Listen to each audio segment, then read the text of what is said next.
¿Cómo les va? Qué hermoso encontrarnos. Bienvenidos a todos los que nos visitan o hace poquito que han empezado a venir. Este es el mejor lugar donde podría estar en este día, a esta hora, y es el mejor lugar que podemos estar en la semana. Por una razón sencilla. Jesús le dijo a Satanás cuando le ofreció pan, que tenía ya 40 días de ayuno, vine si tendría hambre, ¿no? Y le ofreció también todos los reinos de este mundo, esos reinos para los cuales estamos trabajando y para los cuales queremos una parte para nosotros en el trabajo, en el estudio que hacemos. Y él le contestó una frase que sigue siendo tan vigente como entonces: no solo de pan vivirá el hombre.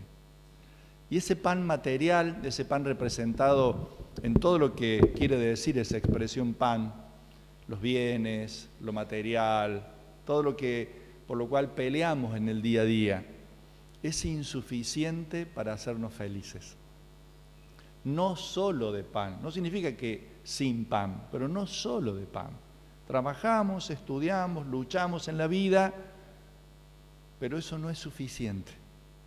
Nuestra vida necesita una relación personal con Dios, con su palabra.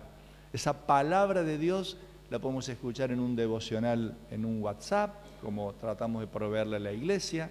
Podemos escucharla cuando abrimos nuestra Biblia solos, podemos escucharla en un programa de radio, pero nunca será la misma palabra que cuando la escuchamos en familia de Dios, cuando la escuchamos en pueblo de Dios, en iglesia. Y es por eso que este encuentro que tenemos cada semana se vuelve imprescindible para la vida. Y le alentamos a hacer todos los arreglos necesarios cada semana para que usted pueda tener este tiempo de palabra de Dios en familia de Dios. Empezamos una serie muy importante porque tiene que ver con un tema extremadamente sensitivo en los tiempos que nos tocan vivir. En cualquier área que usted se desempeñe de la vida, encontrará expresiones permanentes que nos están hablando de esta dificultad en encontrar paz en la vida de cada uno de nosotros y en nuestro entorno y en nuestras áreas de responsabilidad, familia, trabajo, país, etc. Fíjense ustedes que este es un tema muy importante en la Biblia, la paz, muy importante.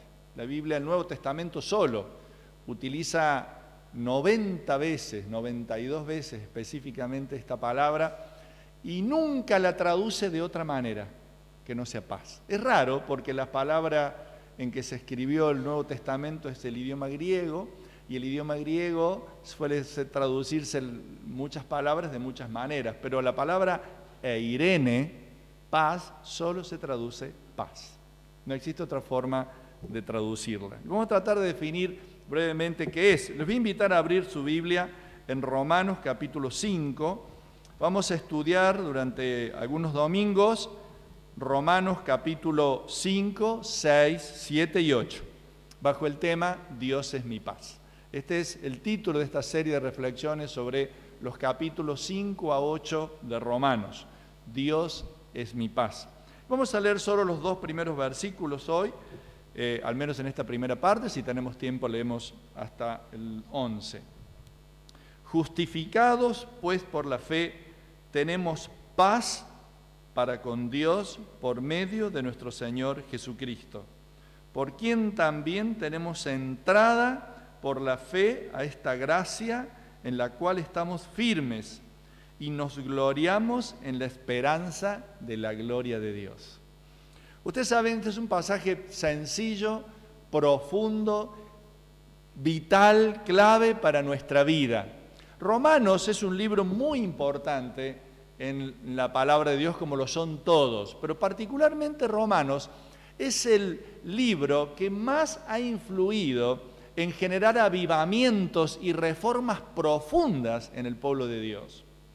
Lutero estaba predicando, enseñando en su capilla en Wittenberg, ahí en Alemania, estaba estudiando y enseñando Romanos.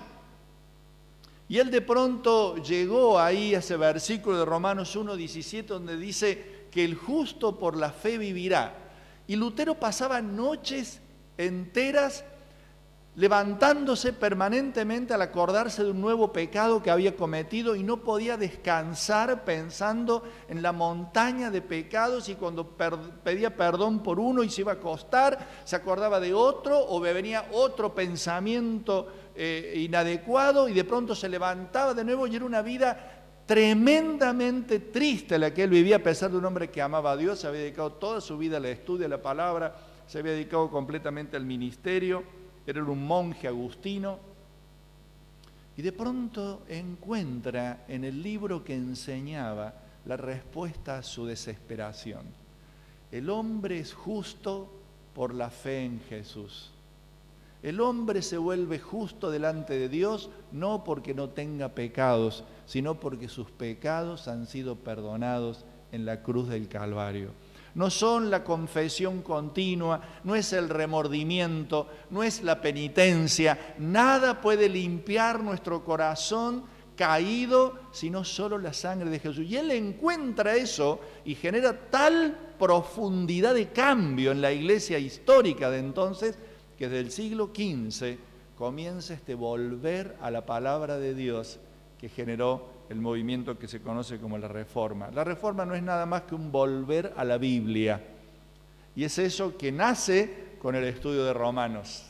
Él le llamaba a este libro el quinto evangelio, pero particularmente los capítulos que vamos a estudiar nosotros son llamados los capítulos más grandes y gloriosos de todo el Nuevo Testamento, para que John Stott, este hombre capellán de la reina de Inglaterra, un hombre célibe que se dedicó toda su vida solo a la enseñanza, previamente al estudio de la palabra de Dios, llegar a decir esto de estos 4 capítulos nos emociona, porque sabemos y respetamos profundamente a este siervo de Dios en su consideración de la Biblia. Mire, si nos hará falta el tema de la paz, que de los 10 medicamentos más vendidos durante el año pasado, 2, y son los únicos que llevan receta archivada, receta doble, tienen que ver con la manera química, farmacológica, médica, que las personas tratan de buscar un poco de tranquilidad. Entre las drogas más vendidas están el alprazolam, el clonazepam, que nosotros los conocemos tantos.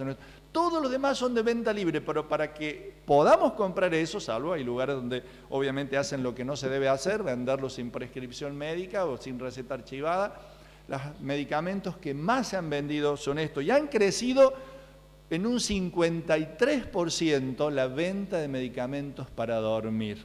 Si usted lee este título en un diario, Radiografía del odio, cómo combatirlo, la nueva cultura del odio, ¿usted de qué piensa de qué está hablando? ¿Piensa a lo mejor que es un titular de un diario de nuestro país? Esto es un diario de cualquier parte del mundo. Esto particularmente son títulos del diario El País de España, por la tensión que se vive entre España y Cataluña, por ejemplo, pero se escriben estos títulos en cualquier otro de las publicaciones mundiales, dando a entender que hay una cultura del odio, de la violencia en general en el mundo, debido a esta falta de paz que las personas experimentan. Si yo les preguntara a ustedes, ya que la Biblia no ha puesto ni un solo sinónimo de paz, ¿qué sinónimos tendrían ustedes para paz? Díganme alguno.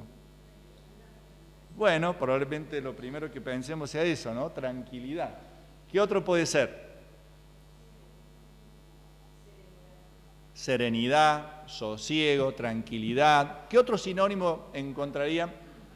Calma. ¿Qué otra? Seguridad. Armonía. ¿Sí? ¿Sí? ¿Qué más? Bienestar. ¿Leen el diccionario de sinónimos ustedes? ¿Eh? ¿Se nota? ¿Eh? ¿Alguna otra, Marcos? Amor. Bien, bien, bien. ¿Algún otro sinónimo que hayan encontrado? Bueno, cualquiera de todos estos, en lo personal, y todo eso que ustedes han dicho. Miren, hay una palabra que nadie mencionó que tiene mucho que ver con lo que decía Marcos, el amor, porque tiene que ver con la felicidad, la dicha, la satisfacción, el bienestar, el reposo, la tranquilidad, la bonanza, la serenidad, la calma, y en lo interpersonal, por supuesto, porque todo lo primero parece ser que son experiencias de paz muy personales. Nadie mencionó, gracias hija, nadie mencionó nada relacionado con las relaciones interpersonales, donde también necesitamos paz, no solo personal, interior, a solas, que sin duda la necesitamos, sino también en esto de armonía, como ha dicho allí también nuestra hermana, amistad, hermandad, acuerdo, avenencia, conformidad, tregua, son todos sinónimos de lo que podríamos decir esa palabra hermosa que tanto necesitamos y tan escasa es en nuestro alrededor y muchas veces también en nuestra propia vida personal. Y vamos a mirarlo por el otro lado, que sería lo opuesto a todo esto. Porque es una manera de poder entender de lo que vamos a estar hablando, los antónimos. ¿Cuáles serían? Ansiedad, intranquilidad, contiendas, porque ahí ya se han avivado que hay también paz o no paz en términos interpersonales. Bien, Gaby. ¿Qué otro antónimo puede haber? Caos, guerra. Sí. Odio también. Sin duda, el odio es lo que estábamos hablando recién, eso que parece que está a flor de piel hoy en la gente, ¿no? Esa cosa que a lo mejor un roce menor o una maniobra, y de pronto el bocinazo, el insulto, la persecución del otro auto, te cruzan, y vos decís, ¿qué pasa? ¿Qué pasó? ¿Qué nos está pasando como sociedad que estamos tan irritables, tan tensos, tan desasosegados? ¿Qué nos pasa? Pero es un tema, un tiempo que alguno lo llamó con la palabra crispación, ¿no es cierto? Ese estado de estar en carne viva, la sensibilidad frente a todo lo que nos rodea. Entonces la intranquilidad, la agitación, la angustia, la bronca, el miedo, el remordimiento, la molestia, el bullicio, y en lo interpersonal, lo que han mencionado todos ustedes recién también. La competencia, la contienda, la guerra, la enemistad, el conflicto, la beligerancia, la hostilidad. Muy bien. Ahora, en este libro vamos a hablar de dos cosas. La paz con Dios para poder tener la paz de Dios. Yo quiero paz. Está totalmente claro que no está en nosotros.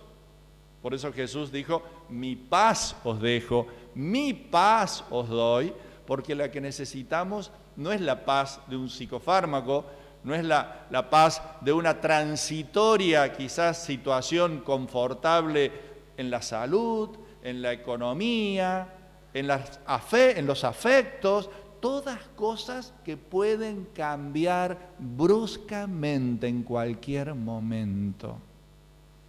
Y lo que parece hoy tan seguro puede volverse algo absolutamente distinto, drásticamente como un tsunami en la vida.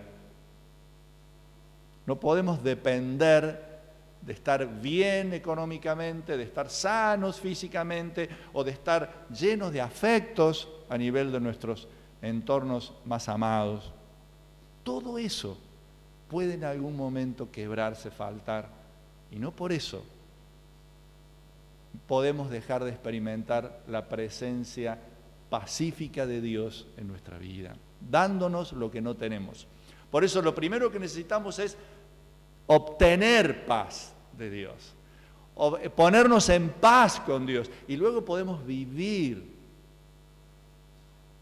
la paz de Dios en las otras áreas de la vida. Tenemos motivos, nos ponemos en paz con Dios, dice el capítulo 5 que vamos a estudiar a través de lo que Cristo hizo en la cruz, y vivimos en la paz de Dios por nuestra unión con Él en el capítulo 6, por la liberación del cumplimiento de la ley. Miren, para estar en paz había que cumplir la ley. Entonces, ¿quién estaba en paz? Nadie, porque no la cumplíamos.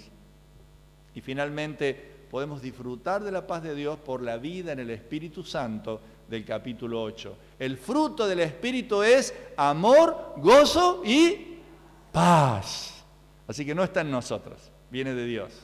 Paz con Dios, lo que estamos viendo en este primer capítulo, paz de Dios continua, sosteniéndonos a lo largo de la vida en el resto de los capítulos.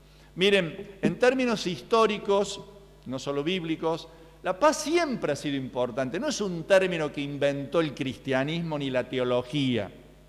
Es un término que amaban los griegos. Para los griegos la paz siempre tenía que ver un poco con la situación del Estado, la polis. El griego tenía una mirada muy social de los conceptos, de sus palabras más importantes. No lo consideraba tanto en términos personales como en términos de sociedad. Los romanos, de ahí que todo estudiante de Derecho en nuestras universidades estudian Derecho romano, porque para el Derecho romano la pax romana, esta seguridad jurídica, legal, que era sagrada, que para que un país, una sociedad tuviera paz, necesitaba que hubiera justicia, lo cual es bastante sensato y lógico, y todos nos damos cuenta la enorme inestabilidad, inseguridad, intranquilidad que genera la falta de justicia en nuestras sociedades. Pero el Antiguo Testamento introduce un concepto más profundo de la paz, que tiene que ver con situaciones personales de bienestar, y se usa también para hablar de las relaciones amistosas entre las personas, ya no solo a nivel de Estado, sino de relaciones más íntimas, la salud personal.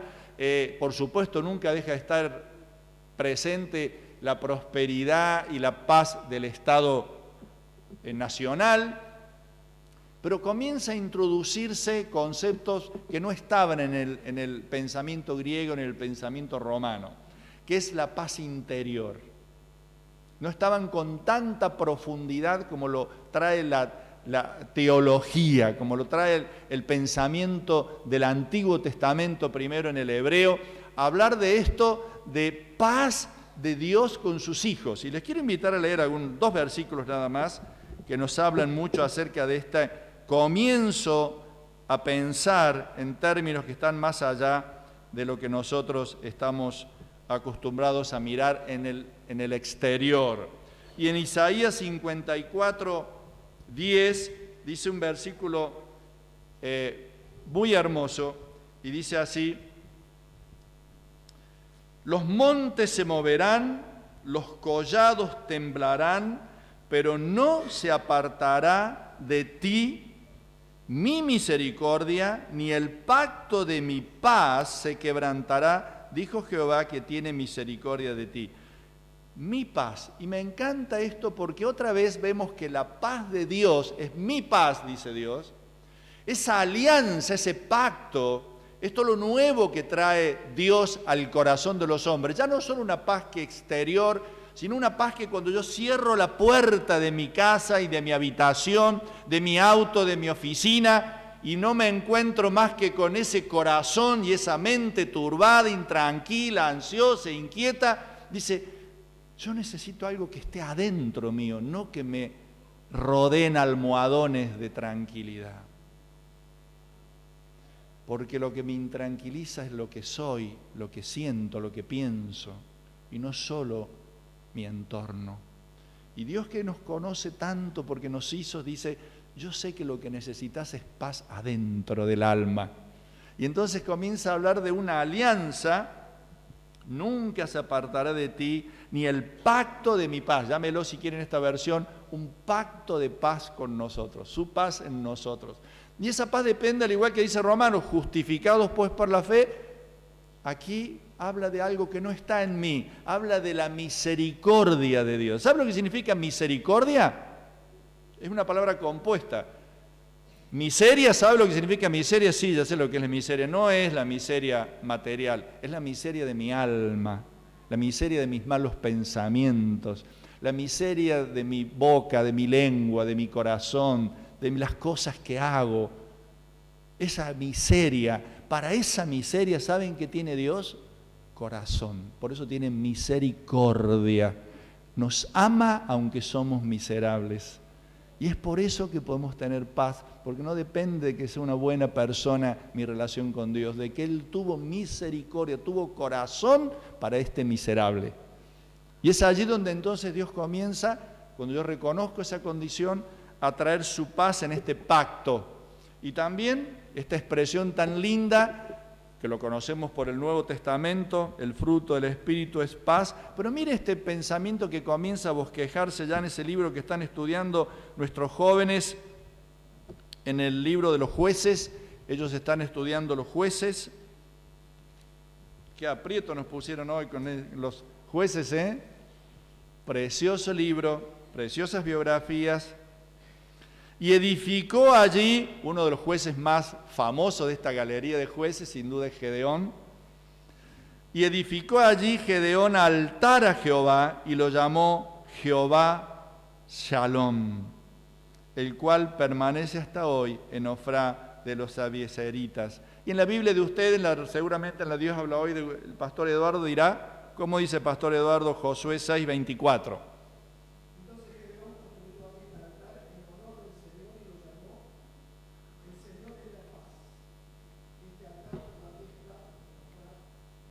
El Señor es la paz. Así que cuando nosotros estamos tan desesperados y este mundo está tan desesperado, ¿no será que lo que está expresando este mundo es que se ha alejado de Dios, le ha dado la espalda a Dios, como sociedad digo? Y luego en lo personal, si lo que nos falta es paz, lo que nos falta es presencia plena de Dios en nuestra vida, sencillamente. Podremos cerrar nuestra Biblia e irnos a casa a pedirle a Dios que nos llene de su paz en esta mañana. Simplemente decíamos que esta palabra, paz, en el Nuevo Testamento se usa sin traducirse de otra manera y siempre está ligada, aparte de estos saludos típicos, ¿no? Paz a vosotros, cuando alguien llega, los maestros espirituales llegaban a la casa. Jesús, cuando llegó a ver a sus discípulos resucitados, les dijo, paz a vosotros. Y les enseñó también a despedirse y al llegar expresar esta expresión, paz a esta casa. Jesús les enseñó a sus discípulos a bendecir con paz cada vez que entraban a una casa. Y cuando Jesús terminaba de hablar o hacer un milagro y tener un contacto con una persona, ¿qué le decía? Ven, paz. Qué hermoso. Jesús llega, paz a vosotros. Jesús se va, ven paz. Ya tuviste el contacto conmigo, ya tenés cómo tener paz, ya sabés cómo tener paz, me conociste, ven paz. Esa es una de las cosas más hermosas. Y siempre la palabra se utiliza en el Nuevo Testamento asociada a gracia y asociada a misericordia, como vimos antes, porque no es más que un regalo de Dios para un miserable pecador. La paz es un regalo de Dios, eso es gracia, para un miserable pecador que no la merece. Yo no tengo razones humanas para tener paz, no las tengo. Tengo 10 millones de razones para vivir desesperado, pero tengo una sola razón por la cual puedo vivir en paz, y es que Dios me ama. Dios me ama. Dios me ama. Y eso hace la diferencia. Y eso hace la diferencia. Paz con Dios, dice allí, en el capítulo 5, versículo 1 que estamos considerando, paz con Dios. Esto es hermoso porque de alguna manera una de las bendiciones más grandes de conocer a Dios, de ser justificado por Dios por medio de la fe, como descubrió Lutero, lo primero que llega a nuestra vida es el alivio, la tranquilidad de sentirnos perdonados y a cuenta con Dios. Paz para el alma, sensación de reposo. Fíjense lo que dice allí por medio, en este versículo que estamos estudiando, cuando habla de la paz en Romanos 5:1, dice algo tan sencillo. Vamos a leer porque Lucas y Romanos son los dos libros de la Biblia. Entre los dos libros, la palabra paz se usa 25 veces. Es decir, que de las 92 veces que está esta palabra en la Biblia, 25 solamente se utilizan de los 66 libros, porque esta palabra está traducida también en la Septuaginta del Antiguo Testamento, la versión griega del Antiguo Testamento. 25 la tienen nada más que estos dos libros. Vamos a leer estas citas muy bonitas. Les voy a pedir que alguno me acompañe leyendo Lucas 10:5 y 19:42 otros, y a alguien que vaya buscando las dos citas de Romanos, así me ayudan a hablar menos. Léanlo, por favor, el que lo tenga.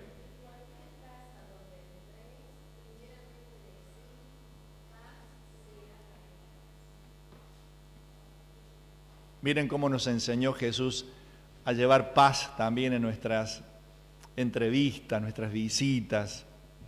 ¿Por qué es tan hermosa la visitación, la entrevista personal de un hijo de Dios con cualquier persona? Porque trae algo que no hay, trae una materia prima que no hay, ni en él, ni en la persona que va a visitar. Es una materia prima que viene de Dios, pero que yo puedo transmitir. Paz de Dios a esta casa, a este lugar, a esta conversación.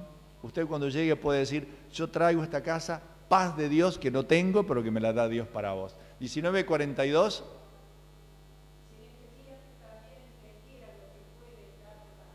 Si en este día, dice Jesús, allí llegando a Jerusalén, si en este día te dieras cuenta lo que puede darte paz. Y yo te digo a vos, te digo a ti, te digo a usted, querido amigo, si nos diéramos cuenta lo que en este día puede tranquilizarnos, si te dieras cuenta, entonces iríamos como corriendo a Jesús a buscar lo que tanto necesitamos. ¿Qué dice Romanos 14:17?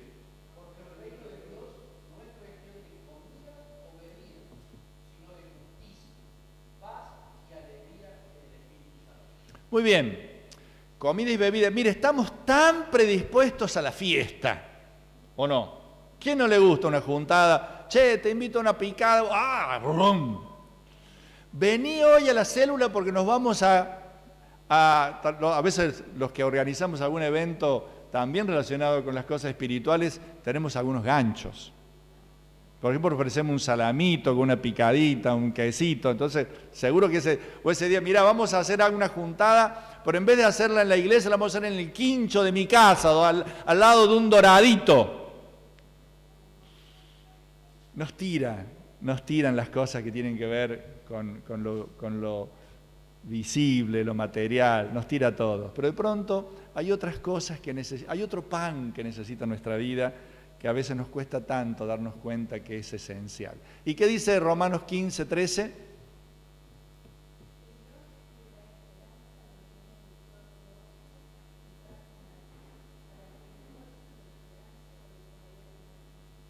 Bueno, habla bajito a Irene, así que de ese lo vamos a leer un poquito más fuerte.